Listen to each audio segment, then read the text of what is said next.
Phil, a point on the road tonight. What was your reaction to the game?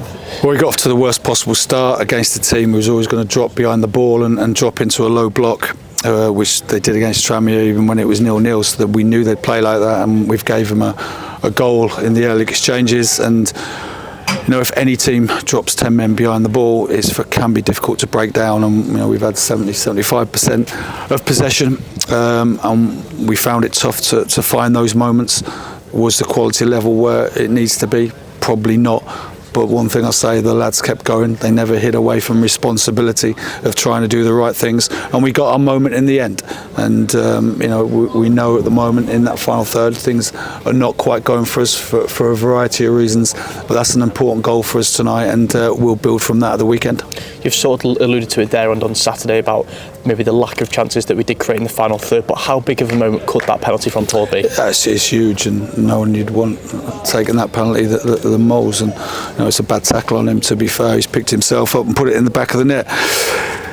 Yeah, so it's, you know, coming here tonight, obviously, you know, I said to the lads yesterday that this is the end of a tough month, a lot of away games. You know, we get through tonight in contention. We've got 7 at home, 5 away for the rest of the season.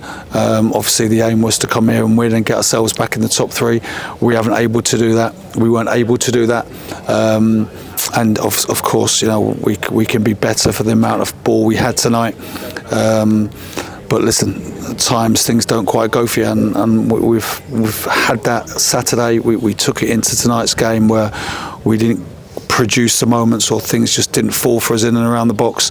But we'll use that goal as a springboard to take us into the home game at the weekend.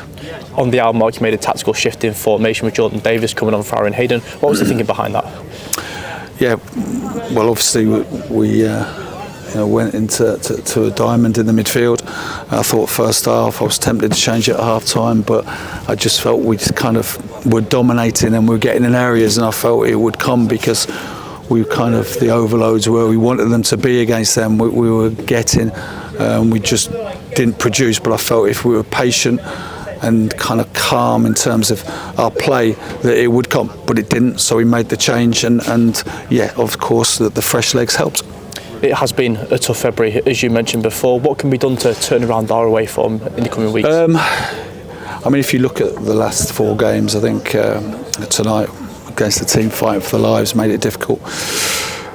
We've controlled the game without producing. Gillingham, similar really. We had a lot of good play. MK Dons I thought were excellent, and Sutton, obviously we scrapped out a win. So in the last 4 games we've drawn 2, won 1 and lost 1. You always want more, but now we go into, like I said, a run of games where we've got home games coming up, and we've got to concentrate on our home form. And basically the teams which get promoted are the ones who get the most points, whether they're at home or away.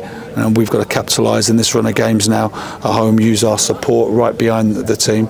The supporters, I know, will be frustrated, like myself, that we haven't come here and taken 3 points. But listen, we've kept going and we've got the goal in the end, and that's a big moment for us.